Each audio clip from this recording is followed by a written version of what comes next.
Hello guys, welcome back to our channel. मैं हूं अनुष्का। चलिए आपको बताते हैं इस हफ्ते की राजनीति से जुड़ी खबरें।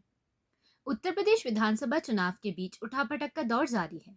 कांग्रेस ने बुधवार को उत्तर प्रदेश विधानसभा चुनाव के लिए 27 उम्मीदवारों की 7वीं लिस्ट जारी की है। इस लिस्ट में 11 महिलाएं शामिल हैं, जिनमें पहले से घोषित 4 उम्मीदवारों ने जगह ली है। पार्टी ने मनोज तिवारी को नॉमिनेट करते हुए अपने लखनऊ के पूर्व उम्मीदवार पंकज तिवारी को हटा दिया है। कांग्रेस राज्य में महिलाओं को ध्यान में रखकर चुनाव लड़ रही है और युवाओं के लिए एक अलग मैनिफेस्टो भी जारी किया है, जिसमें उन्हें एम्प्लॉयमेंट का आश्वासन दिया है।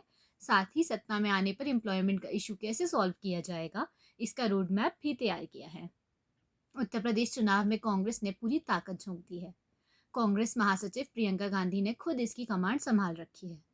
इसी क्रम में गुरुवार को प्रियंका दोपहर 12 बजे से सिकंदराबाद में घर घर जनसंपर्क अभियान भी चलाएंगी। न सिर्फ ये, चुनाव नजदीक आते ही उत्तर प्रदेश में सियासत तेज होती जा रही है। मुख्यमंत्री योगी आदित्यनाथ आज दोपहर 11 बजे उत्तर प्रदेश चुनाव को लेकर प्रेस कॉन्फ्रेंस करेंगे। आगे बढ़ते हुए बजट 2022 पर राष्ट्रपति के भाषण को लेकर लोकसभा में बुधवार को धन्यवाद प्रस्ताव पेश हुआ। इस मौके को इस्तेमाल करते हुए राहुल गांधी ने मोदी सरकार पर कड़े प्रहार किए। इसी बीच उन्होंने जुडिशरी और चुनाव आयोग को भी घेरे में ले लिया। राहुल ने कहा कि मोदी सरकार ने न्यायपालिका, चुनाव आयोग और पेगासस स्पाईवेयर को लोगों की आवाज दबाने का साधन बना लिया है। राहुल गांधी के इस बयान पर देश के कानून मंत्री किरेन रिजिजू भड़क गए और उन्होंने अपने ट्विटर हैंडल से तुरंत कड़ी प्रतिक्रिया की। रिजिजू ने कहा कि न केवल भारत के कानून मंत्री के रूप में बल्कि एक आम नागरिक के रूप में राहुल गांधी के इस बयान की निंदा करता हूँ। ये हमारे लोकतंत्र की महत्वपूर्ण संस्थाएं हैं। रिजिजू ने कहा कि राहुल गांधी को तुरंत लोगों, न्यायपालिका और चुनाव आयोग से माफी मांगनी चाहिए। वहीं कांग्रेस नेता शशि थरूर ने राहुल गांधी के भाषण की सराहना की और इसे एक शक्तिशाली संदेश करार दिया।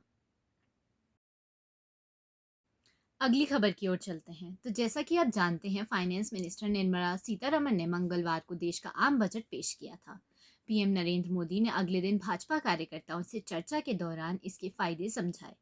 वहीं अब भाजपा सांसदों को बजट के बारे में लोगों को बताने की जिम्मेदारी भी मिली है।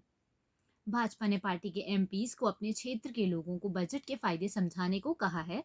6 फरवरी को सभी भाजपा सांसद अपनी अपनी कॉन्स्टिट्यूएंसी के लोगों को बजट के बारे में बताएंगे।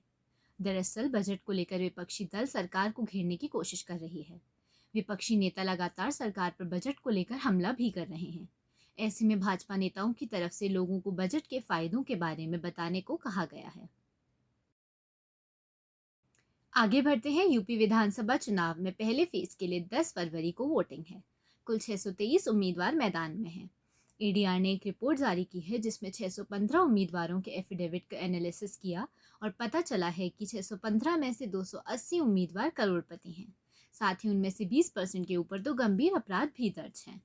अखिलेश बीजेपी को सबसे बड़ी गुंडा पार्टी बताते हैं, वहीं बीजेपी एसपी सरकार को गुंडा राज कहती है।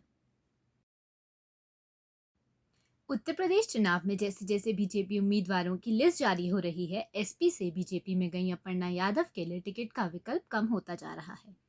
मंगलवार को जारी लिस्ट में लखनऊ कैंट से ब्रजेश पाठक को और सरोजनी नगर से राजेश्वर सिंह को टिकट मिली है। उम्मीद लगाई जा रही थी कि इन दोनों में से किसी एक सीट से अपर्णा यादव उम्मीदवार बन सकती हैं। अपर्णा यादव का मुलायम सिंह की बहू के अलावा एक नेता के रूप में कोई पहचान नहीं रही है। उनकी चर्चा दो वजहों से ही होती थी। पहला, चुनाव आने पर टिकट को लेकर, दूसरी, मोदी योगी की नीतियों की तारीफ करने पर। यही वजह है कि जब वे एसपी में थीं तब अखिलेश उन्हें टिकट देने से बचते थे। 2017 में मुलायम सिंह के कहने पर मजबूरी में उन्होंने उन्हें टिकट दिया था और अब बीजेपी में गई, वहां भी बैकअप के अलावा चुनाव में फाइट नहीं कर पा रही हैं। आगे आपको बता दें कि बजट सत्र के चौथे दिन की कार्यवाही जारी है। कानून मंत्री किरेन रिजिजू ने बताया, सुप्रीम कोर्ट में से कुल 34 जजों में से पहली बार हमारे पास 4 महिला जज हैं। इनमें से 3 तब नियुक्त हुई थी जब उन्होंने कानून मंत्री का पद संभाला था। उच्च न्यायालय के 1098 जजों में से 83 महिला जज हैं। यूक्रेन के राष्ट्रपति व्लादिमीर जेलेंस्की ने चेतावनी दी है कि उसके पड़ोसी रूस के साथ कोई भी सैन्य टकराव का जवाब फुल स्केल वॉर होगा।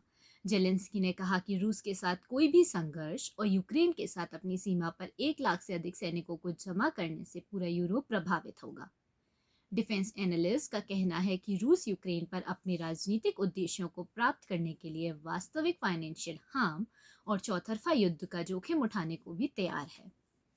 यूक्रेन के रूसी आक्रमण की आकांक्षाओं के बीच प्रेसिडेंट जो बाइडेन पोलैंड और जर्मनी में 2000 यूएस बेस्ड ट्रूप्स को आदेश दे रहे हैं और जर्मनी से रोमानिया में 1000 ट्रूप्स को भी शिफ्ट कर रहे हैं।